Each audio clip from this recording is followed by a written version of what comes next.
Amit, thank you so much for joining us. I'm really excited to hear your story. You speak about office politics and leadership and resilience. So that is quite different to what I normally do. And I know that everything is always linked to everything else. Nothing is unique and stands on its own. But before we get into that, can you just share a bit of background about what led you to doing what you're doing right now? Hmm. So, with respect to office politics and leadership, uh, see, I'll share my story as well because it's all connected. I'm born and brought up in Mumbai in India, and as a child, up till age 17, 18, I couldn't speak a decent English. I did study in English medium, if in the English language, but I couldn't speak fluently.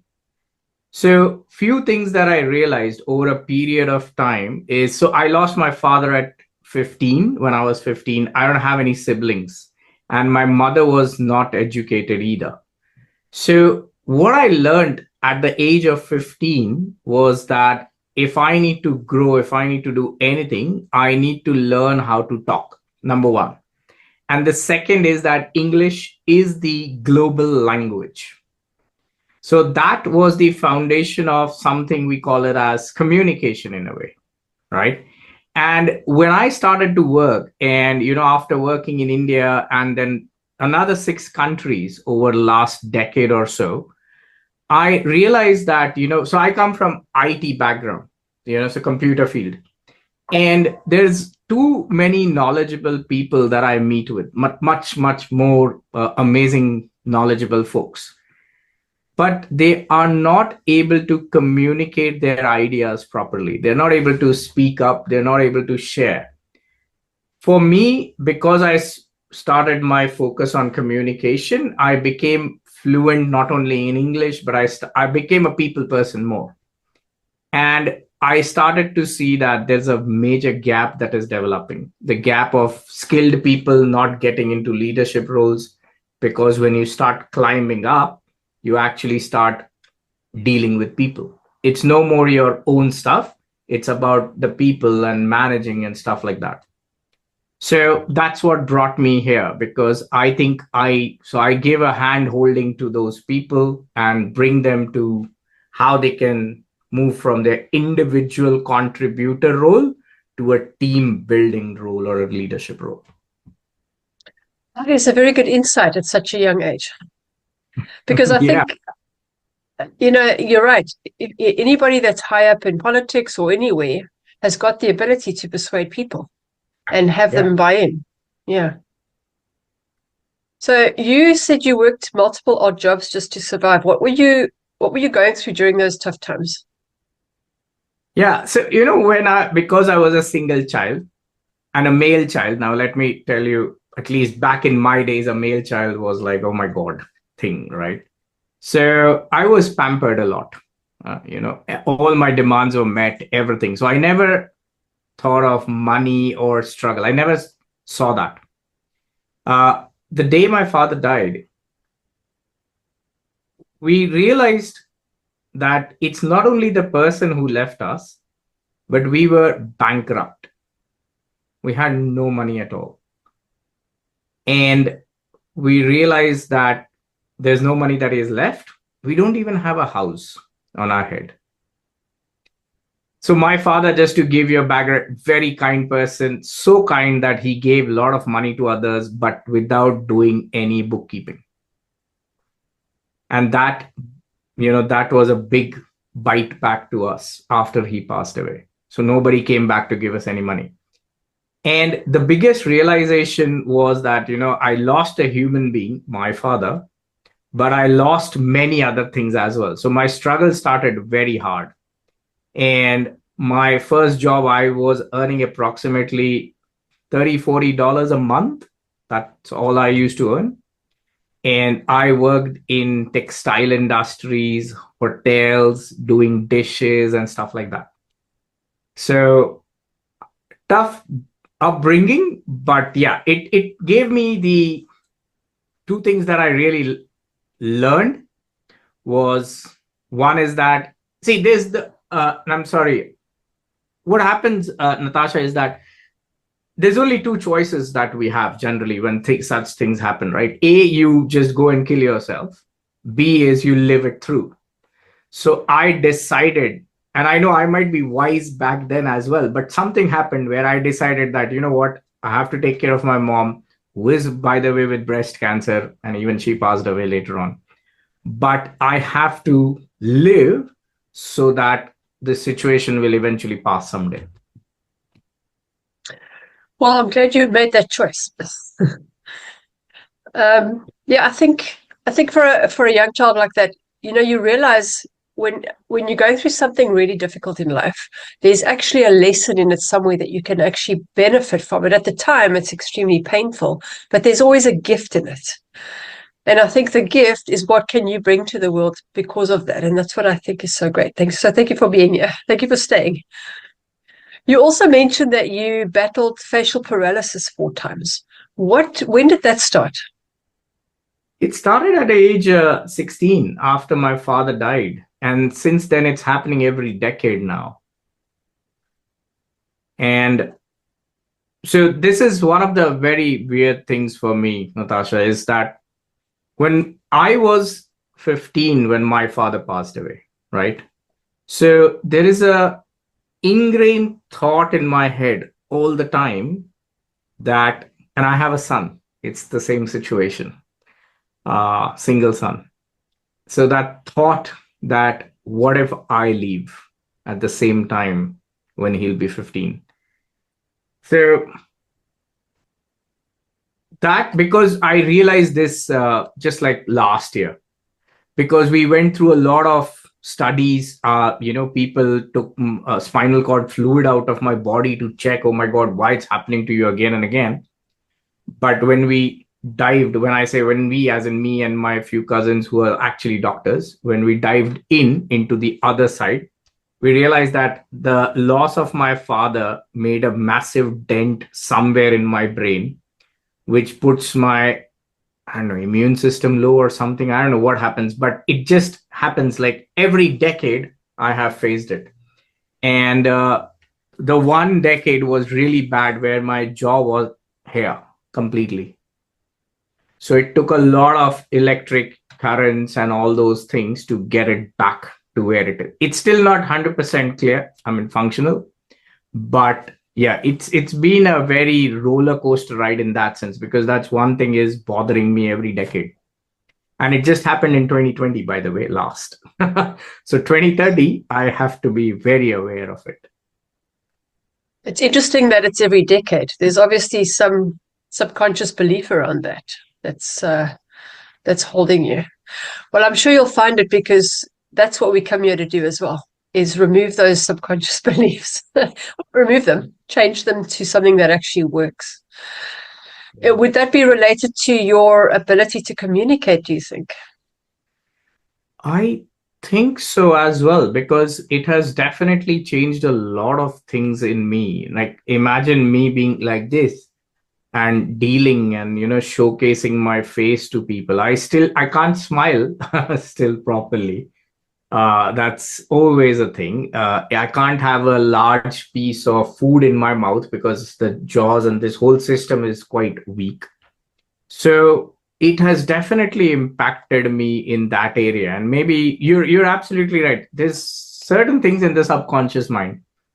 And one of the thoughts was, like I said, maybe my father's death and where he left me.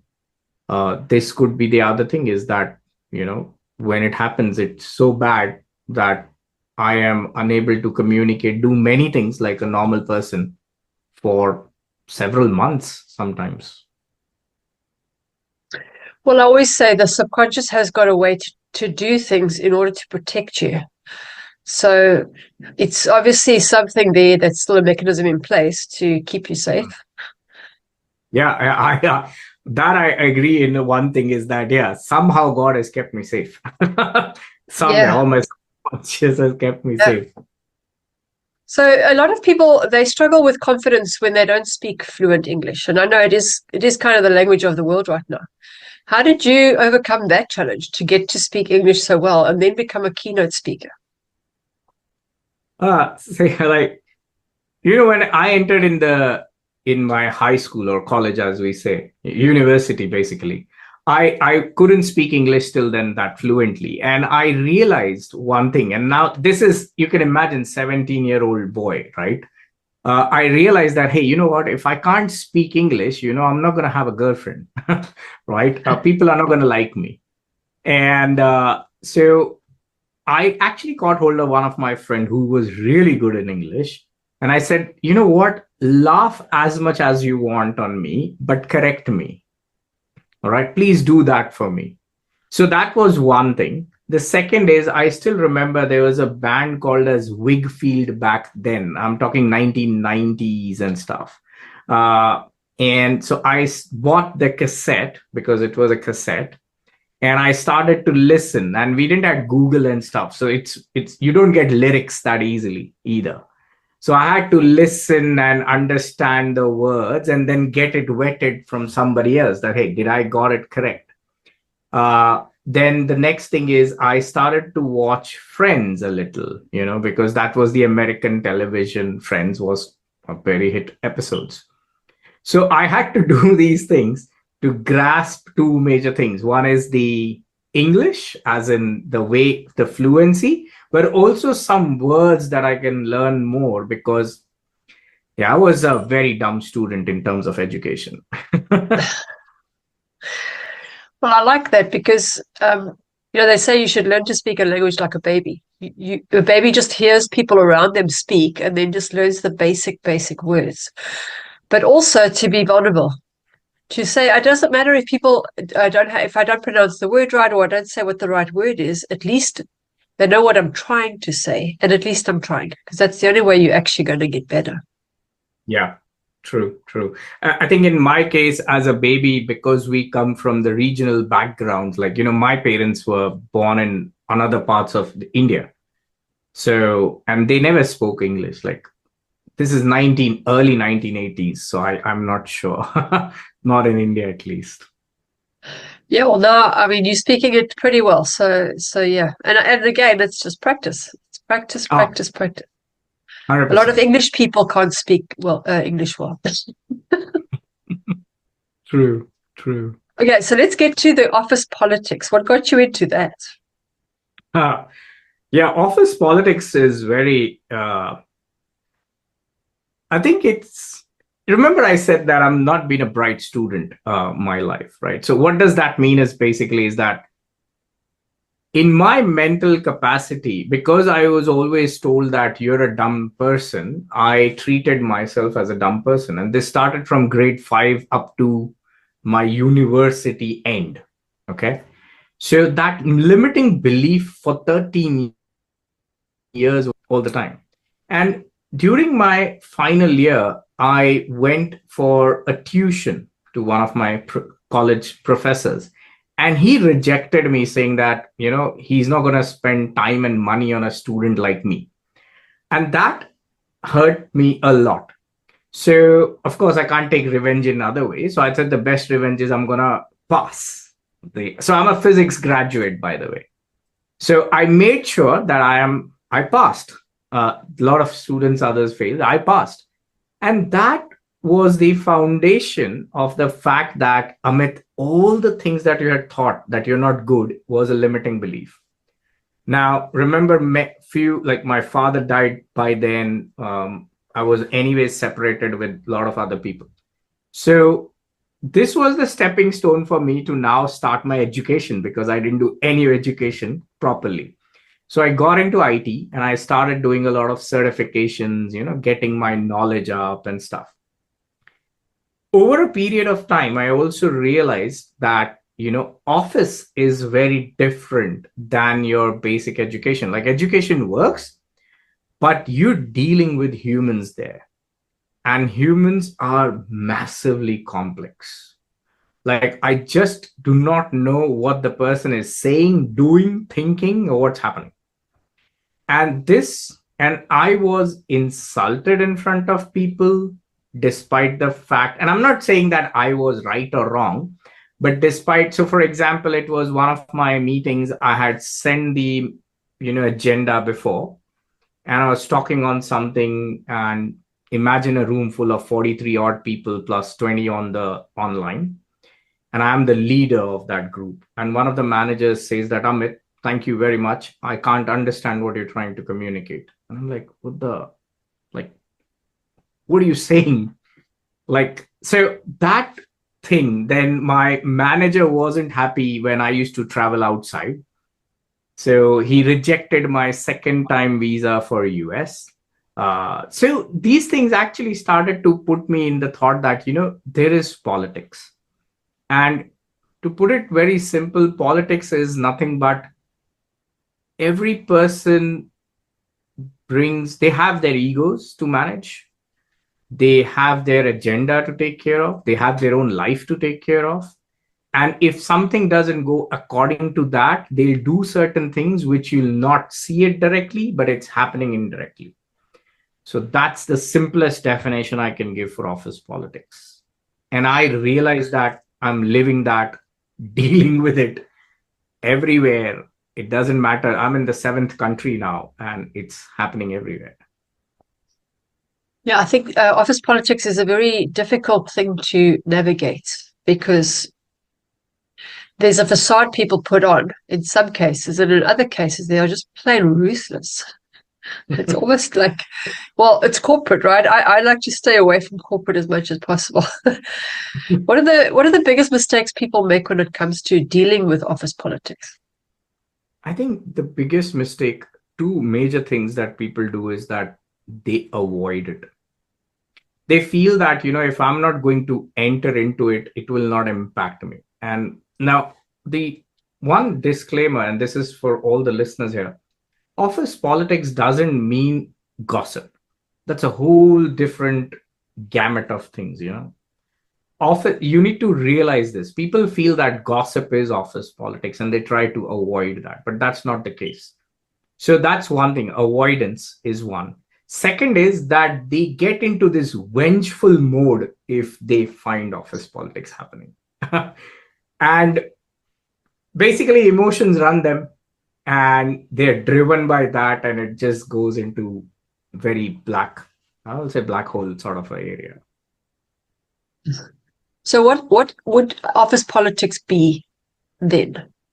What exactly is it? Is it a hierarchy? I think it is all about the stakeholders. So I'm sorry to throw these terminologies, but I have to share this. So I'm big into project management. Okay. So in project management, we call something called as a stakeholder management, which defines that every stakeholder will negatively or positively influence the outcome of your project. Okay. So think about this. Every person, whether it's in your home or your friends or whoever, they are all your stakeholders in a way, right? They will negatively or positively influence you for the outcome of whatever you're doing. And what we need to just understand is office politics is nothing but to understand this one thing, stakeholder management. Figure out who's those people, bucket them. We'll have to label them so that we know who they are. And this is all needs to happen at your end, like you don't share it. But then you start seeing their behavior, the pattern, and all those things.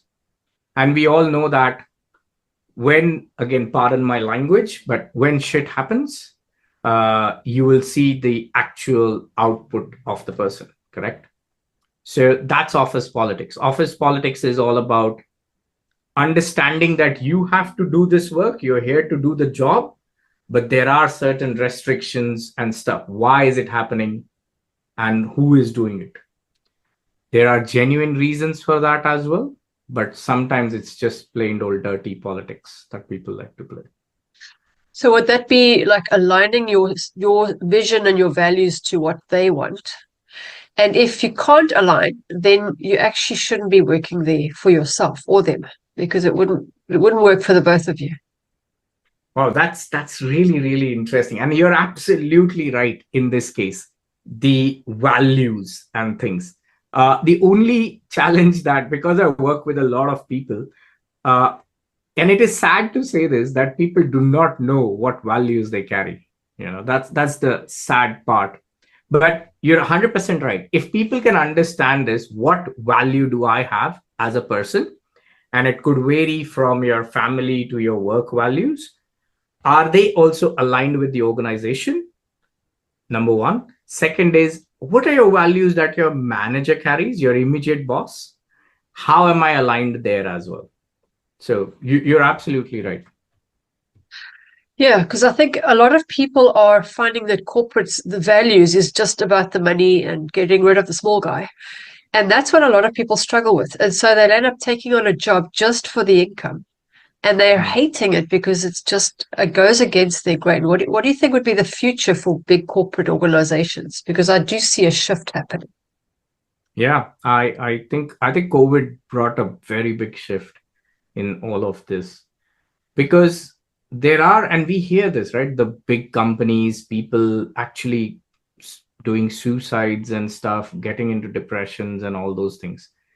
I think it's a very larger scale issue as well, where the cost of living in many countries are going up.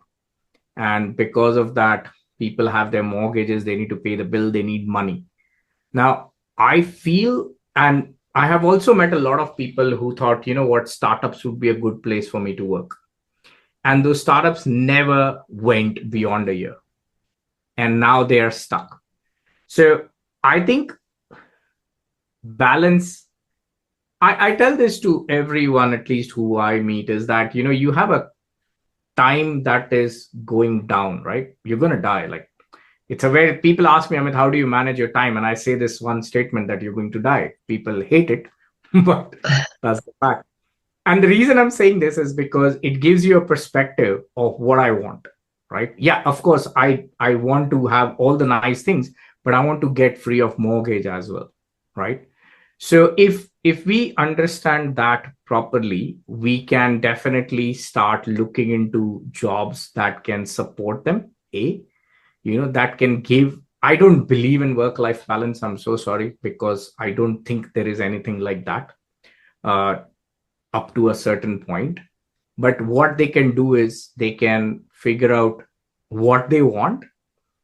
And if I can get that in next 3 years, I will go and do it. But at the same time, I would really ask people to be financially knowledgeable about their life. That's all. Which people aren't. See, because I've seen a lot of people. And when I say that, I have done like close to 400-500 calls with these IT folks or people who deal with office politics.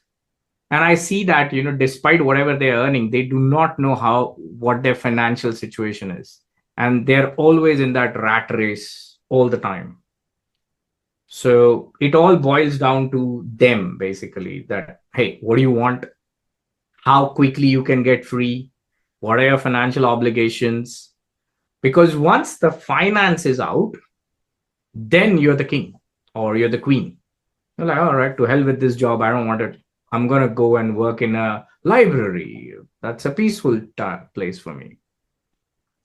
I think you're right. And I think part of the problem is that people are taught to learn about their subject that they're going to be whatever their career field is, but they're not taught about the financial side of it. So even an entrepreneur, they might be very good at maybe doing Reiki or something like that, but they didn't learn how to run a business. So they say, why am I not making money? Well, you're not making money because you learned how to do Reiki. You didn't learn how to make money as a business owner. True. And also, I think there's a lot of shame around money. There's so much secrecy. And again, if you're pointing fingers at big corporates saying they've got all the money, then what is it saying about yourself? Yeah. And let's be very honest, right? Like when people say this, I just tell them that if I place you today as the CEO of one of those big corporates, what are you going to do? Like, let's be very honest. Because I'll tell you, recently there was a lot of layoffs in Australia. Okay, last year I was one of the person, because I was a contractor, I was impacted. And I was discussing with the employees and they're like, oh my God, 3,000 people got laid off. And I said, think about it, right? Think about it. You're an employee, right? You're a cost to company. That is why it's called a CTC, correct? Now, what does the what does the company value or company has to do? Company has to pay their shareholders first, right? Of course, they'll take care of the customer, but they will always pay back those people who are investing money in the company. You're the one taking it out, right? Yeah. So if you think, like, if I am the CEO tomorrow of one of the big fours, I will have to think. And I'm not saying that they aren't cheeky people at the top. They are definitely. But it's us who needs to start thinking in a little different manner. Is that, is there something I can do with my skills so that I can match up there and I can go and probably sit there at the top? I think that's the eternal debate because the employee wants to be paid more and the management wants to pay less because the one says, so it's the chicken and the egg. Who actually deserves better? And I actually think that it should be that the employee should work harder. Not if they see that there's no room for growth, obviously. Yeah. I think that's the key. You're absolutely right. That's the key. Yeah. So what would be the best way to thrive in a corporate environment without losing yourself in the politics? Sorry, come back again. I lost the thought. What would be the best way to thrive in a corporate environment without losing yourself in the politics? Best way to thrive. I think, again, there's a fantastic book that I'm listening these days by Mel Robbins called as Let Them. And I know this, it's written down in thousands of years in the scriptures as well, is that I cannot control others, right? We all know this, right? So the only way is to change myself. Now, what I tell people is that communication is not, when anyone says that, Amit, I'm learning communication, my question to them that is that, are you trying to get better yourself? Because communication means that, how do I talk to Natasha the way Natasha wants to hear things from me? Now that's communication. How do I talk to a 2-year-old so that the 2-year-old understands me? It doesn't matter how fluent my English is, they don't care. Correct? So communication is not for you, it's for others to understand you, right? And that's exactly what they can do, because office politics is not going to go away. So first and foremost, they need to really understand, do I communicate based on the others, or I'm just dumping my words onto them? Because a lot of people do it. The second is, they also need to realize is that, how does their body language and voice tone patterns are actually work? So many times their body shows something, the voice shows something, the tone is not in sync, whether it is happiness or sadness or concerned or what, right? And I give a very classic example of the airplane where the pilot will always talk in the lower tone voice. Hello, this is Amit. We're going to. So that shows that I am a person with authority and you just listen to me. Whereas the air hostess is always on a high pitched tone. That's a welcoming tone, right? So it varies, and you need to vary that as well when you're talking something, right? And this is why people do not get respect from their team, because they either be too friendly or they do not know how to show their authority. So these things matter. These things really matter, because when that issue happens, when you're in the conflict, it's the way you behave, the way you project your voice, everything will matter. And the last and one of the most important thing is the choice of words. English is really, really very funny language in that sense. It has got so many words, so many for the same one word, that it really matters what words do you choose. So I tell people that go online and just Google persuasive words in your sentences, and you'll start getting some words. Try to see how you can use them in a certain area and stuff, because those matter. There's long list of many things, but I think these are the few foundations I want people to look into. Yeah, it makes sense. I think because it's a lack of awareness. People want to be noticed, but they don't see their part in it. Yeah, Yeah. yeah. And also, I think office could be a mirror of, for like a micro field of what's actually going on in the rest of your life. If you're struggling with the same kind of people or the same kind of experiences, you're going to have that in your normal life as well. True, true. And the worst is, sometimes there are some people, because they are dependent on their emotions, is that they take that frustration back home, you know. And that's where the life also starts. Like their spouses wonder why the hell are they working if they're so stressed. The children are like, like leave it. Like why you're like coming like a crying baby at home. So it impacts their mental health a lot. Yeah.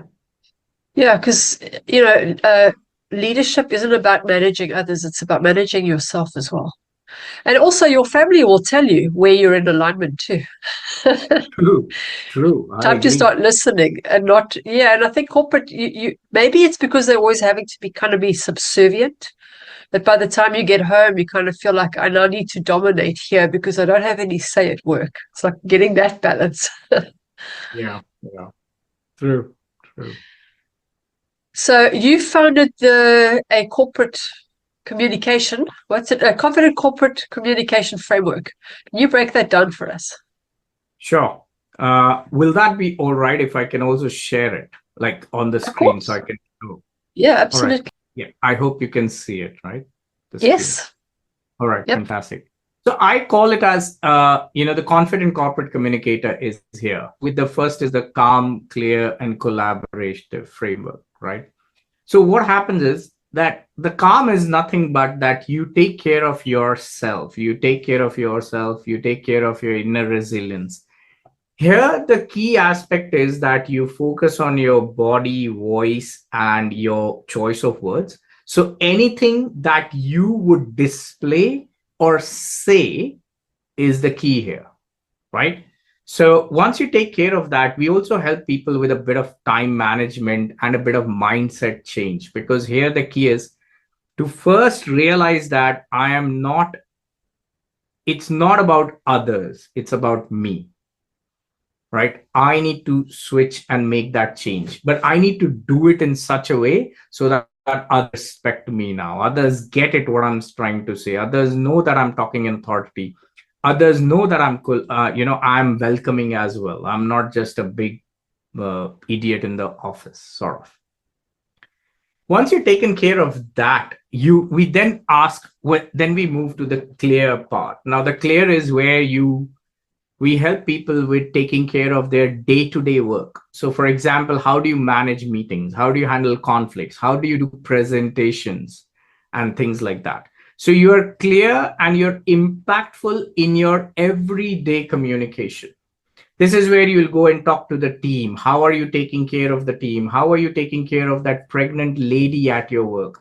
How are you taking care of the person whose probably parent is unwell? And how are you taking care of the person who wants to go home because his girlfriend is upset today, and things like that, right? But it's all about that. So your communication needs to be effective and be very, very clear in that. And then once you're good with your self, you're good with your day-to-day life, now it's time for you to impact the leadership area. This is where you start coming out of your team and you start getting into your manager and understand how your manager is doing. This is where you step up and take more responsibilities in the organization, so that now you can showcase your skills and more. So things like, how do you negotiate better? How do you take care of the company level data documentation and be part of that, or you take up some initiative and things like that. When we take care of all these areas, I call that person as a confident corporate communicator, because that person is now a confident. Of course, he's part of the corporate world because I deal with corporates only, and they're very good in communication. And when I say communicator here, it means that they're part of the leadership group as well.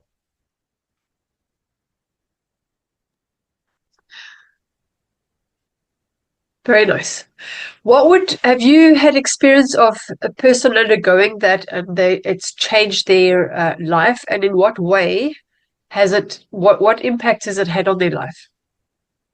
Yeah, I can share one story. So one of my clients who came in last year, somewhere in, I think it was February, and he's been working in one organization for 16 years. He started as the fifth employee there, right? Now, fifth employee means that he's part of the influential group and so on, right? But what happened is, because it wasn't a corporate yet, right? It was a few group of people who started it. Now it's a very big organization. It has around close to 2,000 odd employees. And he came to me saying that, Amit, I've done my Six Sigma certification, I've done my project management certification, I'm this, that. But I'm not happy. I'm not getting the raise. For last almost 4 years, he's on the same designation, and he's working more than 13 to 14 hours a day. He's got two daughters. Everyone's quite upset. What happened is we started working. So I asked him, what do you want? And he said, I want to change. So I said, all right, we'll do this. We'll start with the basic stakeholder management and we'll keep tweaking things with you. I'm very happy to say that after 3 months, he left the job. He got a job as a CTO, Chief Technical Officer, in another company, with almost doubling his salary and a fantastic video from his wife thanking me for all the things we have made changes to, because that was a stepping stone for him. And now I'm very happy that he's a very big fan of cycling. So he manages to go on weekends for close to 100 odd kilometers. He also manages to go for weekday cycling for at least 10, 15 kilometers. I met the daughters as well. They're very happy because now the dad is there to take care of him. So, Oh, that's a great story. I think, how would a person know when it's time to leave their work, or if they just need to persevere?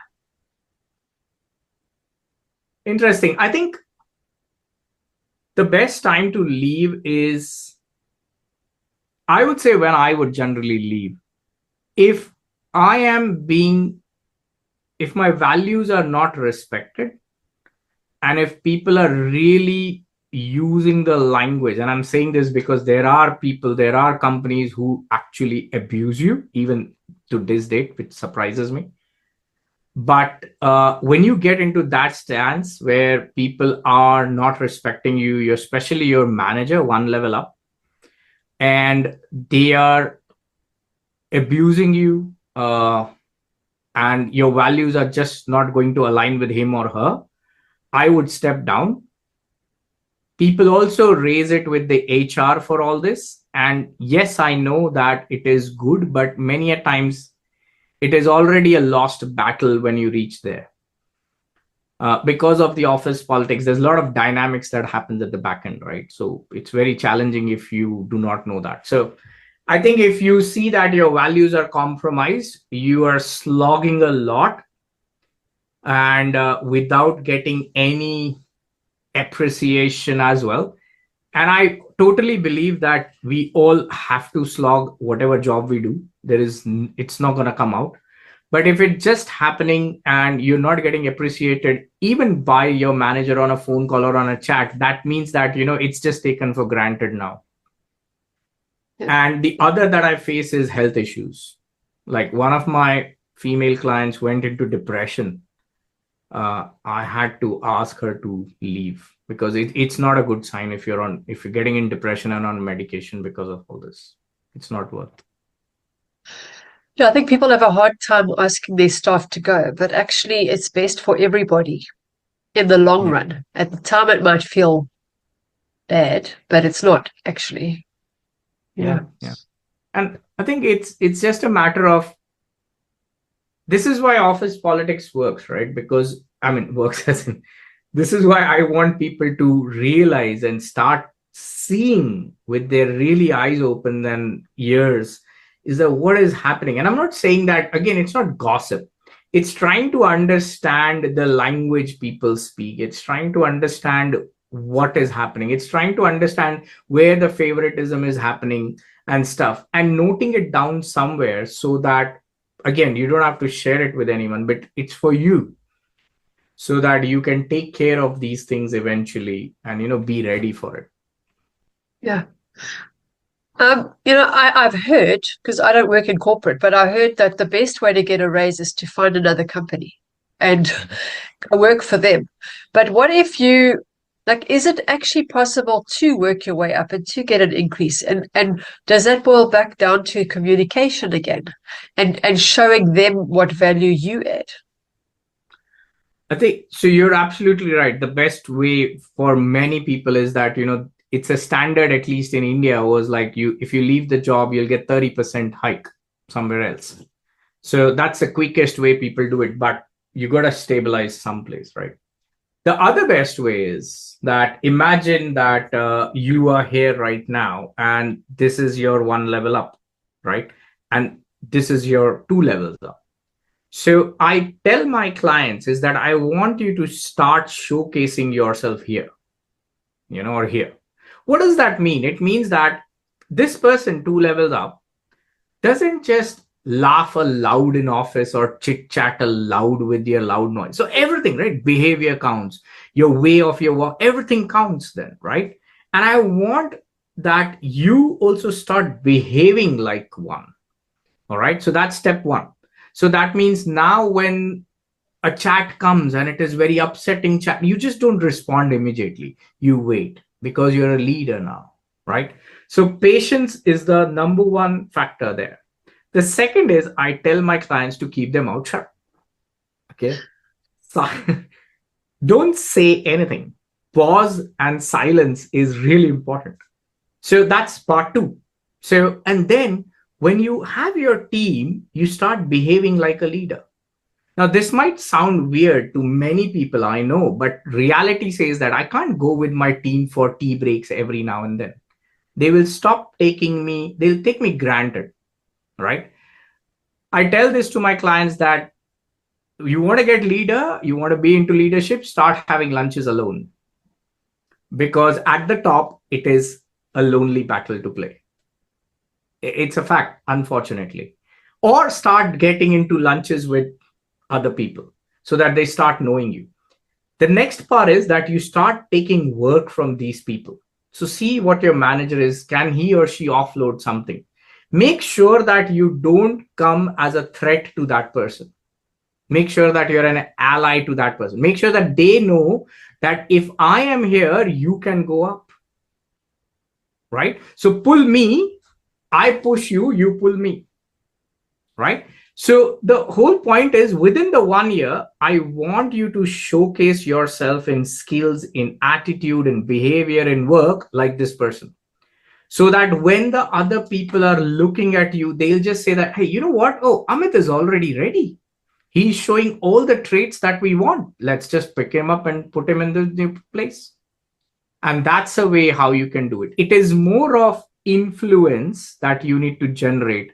Again, pardon my language here, Natasha, but I have to say this. It's less of ass licking. Again, pardon me. But it's the influential category that you need to get into, and not shoe shining and whatever we want to call it as. I like the way you've explained that really simply and clearly. I also think that people are more afraid of going into higher positions because they think, or what will people think of me? I was with the staff. Now they're going to think that I think that I'm better than them. What would you say to those people? I think I did that with my teams in 2006 or 7. I remember this very clearly. I was having lunch and then I got promoted. I moved it here. I think it's all about moving on, because see, in the way I see is that as long as you're not a rude person to anyone, okay, because here's the thing, just because I'm the king of the world, I can't be rude to people, right? You're still a very beautiful person, you're still very nice to me. It's just that my responsibilities have changed now, that's all. So I think if you have that level of understanding, your behavior, your choice of words again will also resonate that. And if that other person is sensible, well, then they'll take it in a nice manner. But if they're not, well, there you go. You have another key pointer now in the head that, that person is not matured. Yeah. So yeah, sort of a leadership qualities that we want to have people to achieve in a way as well. Yeah, I think it's about managing your own expectations and those of others. And if they don't like it, they have some growth to do. You've set the example. They can follow you and do what you did, or they will just stay stuck and just become bitter and resentful. There you go. Yeah, absolutely. Yeah. So, Amit, where can people get hold of you? So I have written 2 books so far. One is, I will say, first one was a booklet. The second one Yeah. is this, Circus. All right. Now this talks about all the things that I just mentioned now. So as a thank you from my end to your viewers, I would love to give this ebook to you. And what I'll do is, I have created a small, the wheel of life that tells us about where we are in our life, right? On several areas. So I've given that. And once they finish that assessment, so they'll get 2 things. One is that they'll understand where I am in terms of my life in all the areas. And with that, I'm just added the free book. So it makes it more comfortable for them now to, oh, all right, these are the areas of this, and there I have a free thing. So that's one. And the other thing is, they can simply just Google my name, that is Amit Khanna, and add speaker at the end. The reason is, my name, the first name, is the most common name in India. Right? Overly common. And even my first name and last name combination is too common as well.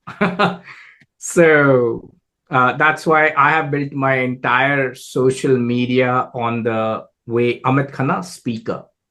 So once they put there, they will have all my social media handles, everything. I've got more than 550 YouTube videos to help people around.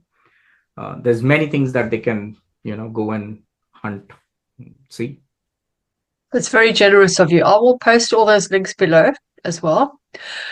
And yeah, hopefully we'll get a lot of people that are going to benefit from that. Well, no, I'm not saying hopefully, I'm sure that they will, but hopefully you get a lot more people interested as well. I mean, before we go, do you have a message for our viewers? Yeah. So my message for all the viewers is that, see, life is very, very interesting, every one of you, right?